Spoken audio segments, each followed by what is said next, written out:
নমস্কার, আমি সুররঞ্জন গঙ্গোপাধ্যায়। আপনাদের সবাইকে স্বাগত জানাচ্ছি আমার চ্যানেলে। চলুন ভিডিওটা শুরু করি। এই ভিডিওতে আমি আলোচনা করব আমেরিকার একটা নীতি নিয়ে, যে নীতিটা ডোনাল্ড ট্রাম্প নেবার জন্য ভারতীয় কিছু কোম্পানি এবং তার সঙ্গে যারা সেই কোম্পানিগুলোতে ট্রেড করে তাদের সামনে একটা সুবর্ণ সুযোগ এলেও আসতে পারে। তো আমরা সেই নীতিটার কথা প্রথম জানব, কেন সেই সুবিধাটা আসতে পারে। তবে তো আপনি বুঝবেন যে সেখানে আমার ইনভেস্ট করা উচিত কি উচিত নয়। এমন নয় যে কালকেই সেটাতে ভালো রেজাল্ট আমরা পেয়ে যেতে পারি, বা সেটা যে হবেই তা নয়, কিন্তু জিনিসটাকে যে বোঝার চেষ্টা করুন এবং জানার চেষ্টা করুন। দেখুন, এই রিসেন্ট আমেরিকাতে আমরা জানি ইলেকশন হয়ে গেছে। সেই ইলেকশনে জিতেছেন ডোনাল্ড ট্রাম্প, সেটাও আমরা সবাই জানি। ডোনাল্ড ট্রাম্প কিছুদিন আগে জানিয়েছেন যে তিনি যখনই প্রেসিডেন্টের ভার নেবেন 20 জানুয়ারি, তখন প্রথমেই সই করবেন একটা এক্সট্রা ট্যারিফের চুক্তিতে। সেটা কি নির্দেশ তিনি অর্ডার দেবেন? তিনি অর্ডার দেবেন ইম্পোর্ট করে বহু কিছু আমেরিকা বাইরের বিভিন্ন দেশ থেকে। তো যে দেশ থেকে সব থেকে বেশি করেন, মনে করুন মেক্সিকো, তারপর মনে করুন চায়না, এবং তারপর মনে করুন কানাডা। এই যে তিনটে প্রধান দেশ আছে, সেই প্রধান দেশ থেকে যখন কানাডা এক্সপোর্ট করছে কিছু জিনিস আমেরিকাতে, তখন তাদেরকে একটা ট্যাক্স দিতে হয়, ওদের ভাষাতে ট্যারিফ। সেই ট্যারিফটা 25% অ্যাডিশনাল বাড়াচ্ছেন ডোনাল্ড ট্রাম্প, বা বাড়াবেন বলে মনস্থ করেছেন, এবং তিনি সই করবেন 20 জানুয়ারি 2025। দুটি কোম্পানিকে অ্যাডিশনাল 25% লাগবে, দুটি দেশকে। একটি হচ্ছে মেক্সিকো, একটি হচ্ছে কানাডা। চায়না কি দোষ করলো? চায়নাকে আরও 10% এক্সট্রা দিতে হবে। 25% তো দিতেই হবে, আরও 10% এক্সট্রা দিতে হবে, অর্থাৎ 35% তাকে দিতে হবে। তো তাহলে পরে ভারতের সামনে সুযোগ কিভাবে আসছে? দেখুন, আমেরিকাতে আপনি মনে করুন আমেরিকাতে থাকা একজন ব্যবসাদার, তাহলে আপনাকে যদি মাল কিনতে হয় মেক্সিকো থেকে বা চায়না থেকে, আগে মেক্সিকো এবং কানাডার কথা হোক, তাহলে আপনাকে 25% বেশি টাকা দিতে হচ্ছে। আর আপনাকে চায়না থেকে আনতে গেলে পরে 35% বেশি টাকা দিতে হচ্ছে। তাহলে আপনার প্রফিট কম থাকার সম্ভাবনা বা টাকা বেশি লাগাতে হচ্ছে। আমরা যদি সেটাকে অন্য জায়গা থেকে কিনতে পারি, যেমন ভারতবর্ষ, সেখানে যদি সস্তায় পাওয়া যায় বা কোম্পানিগুলো তৎপর হয়ে সেই চুক্তি করতে পারেন তাদের ব্যবসাদারদের সঙ্গে, তাহলে পরে এই কোম্পানিগুলোর বরাত খুলে যেতে পারে। কারণ ভারতবর্ষের উপর এখনও পর্যন্ত এই ট্যারিফটা লাগানোর কোনো খবর নেই মানে এই নয় যে ভবিষ্যতে লাগাবেন না, ভবিষ্যতে লাগাতেও পারেন। কিন্তু এই মুহূর্তে কী অবস্থা রয়েছে? এই মুহূর্তে সুবিধাজনক জায়গাতে রয়েছে ভারতবর্ষ। এখন ভারতবর্ষের এই কোম্পানিগুলো যেগুলো শেয়ারটাকে, এই জিনিসটাকে বিক্রি করেন বা এক্সপোর্ট করেন, তো তারা যদি সেটাকে কাজে লাগাতে পারেন এই সুযোগটা, তাহলে এই কোম্পানিগুলোর ক্ষেত্রে ভালো, এবং তাদেরকে যারা হোল্ড করে রেখেছেন, ইনভেস্ট করে রেখেছেন, সেই সমস্ত ইনভেস্টরদের পক্ষে কিন্তু ভালো হওয়ার চান্স আছে। তো চলুন আমরা একটু সেটাকে ডিটেলে একটু দেখে নিই যে কী পরিবেশ পরিস্থিতি রয়েছে। দেখুন, আমাদের সামনে এখানে প্রথমে কি রয়েছে, major import sources of United States of America. কোন কোন জায়গা থেকে ইম্পোর্ট করে? তার মধ্যে সবচাইতে বেশি ইম্পোর্ট করে 1 নম্বর স্থানে রয়েছে মেক্সিকো। মেক্সিকোতে প্রায় 15%-এর বেশি জিনিসপত্র কিন্তু আমদানি করেন, সেটা হচ্ছে 2023-এর ডাটা অনুযায়ী। তারপরেই রয়েছে চায়না, সেটা হচ্ছে 14%-এর কাছাকাছি, এবং তারপর আছে কানাডা 13.59%-এর কাছাকাছি।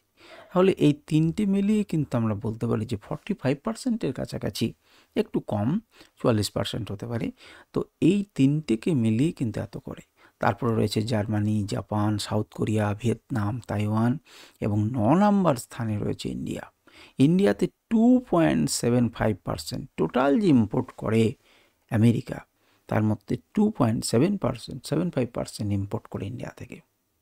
তাহলে ইন্ডিয়ার কাছে কিন্তু একটা বিরাট স্কোপ রয়েছে।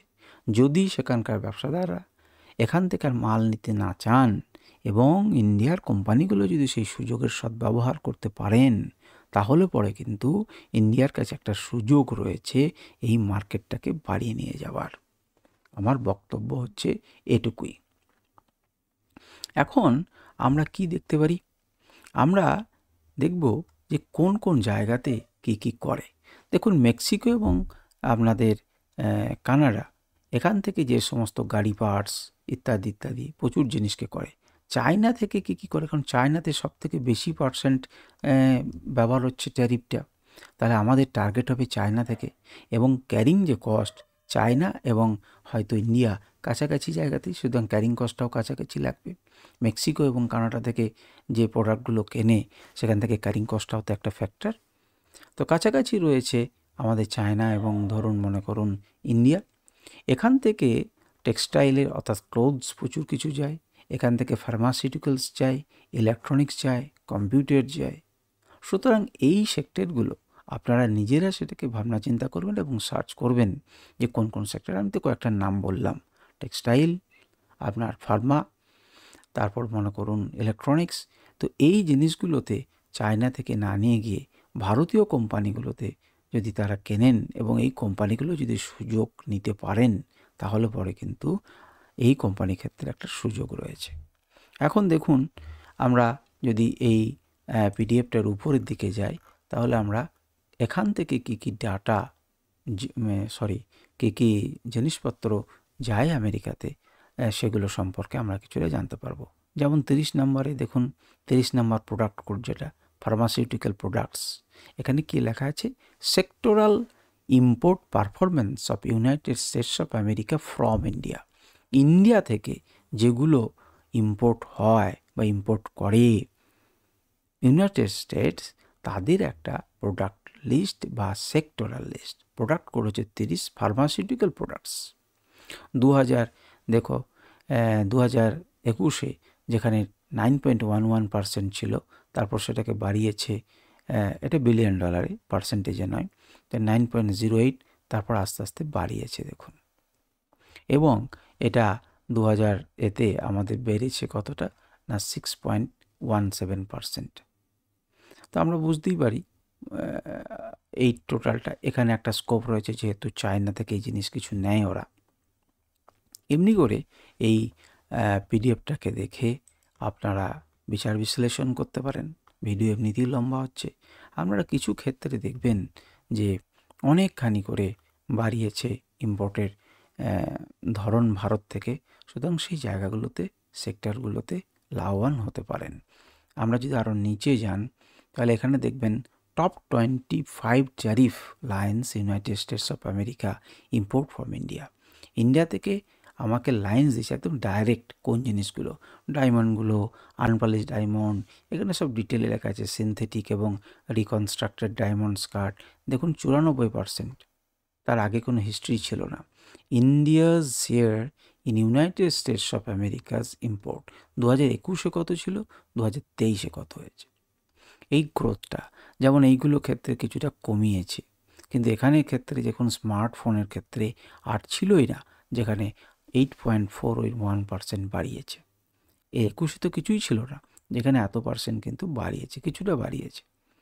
পার্সেন্টেজটা বলবার মতো নয়, সেই জন্যই বাড়িয়েছে, এখানে নেই। তো এখানে দেখবেন যে স্মার্টফোন কিন্তু চায়না থেকে প্রচুর বেশি ইম্পোর্টেড হয়। এখন চায়না থেকে যদি বেশি দাম হয় এবং এরা যদি ইম্পোর্ট করতে পারে, তাহলে খুবই ভালো কথা। কাজের জিনিস দেখুন, এটাকে বাড়িয়েছে, এটাকে বাড়িয়েছে, এটাকে বাড়িয়েছে, দেখুন এটাকে একই রকম রেখেছে, এটা একই রকম রেখেছে, এগুলো বেড়েছে। সোলার প্রোডাক্ট, সোলার সেল, যেটা একদম শেষে দাগ দিলাম, সোলার সেল দেখুন 27%, সোলার সেল দেখুন, সোলার সেল এবং মডিউলস ইত্যাদি। ঠিক আছে, তো এইভাবে আপনারা দেখবেন। ড্রাগস আছে, যেগুলো ড্রাগস মানে ড্রাগ নয়, মানে কোম্পানির কথা বলছি, আমাদের ওষুধ তৈরির ড্রাগগুলো, তো সেগুলোর ক্ষেত্রে বাড়িয়েছে। যেগুলো বাড়িয়েছে সেগুলোকে নজর করুন এবং সেগুলোকে আপনারা লক্ষ্য করুন কোন কোন ক্ষেত্রে স্কোপ আছে না আছে ইত্যাদি।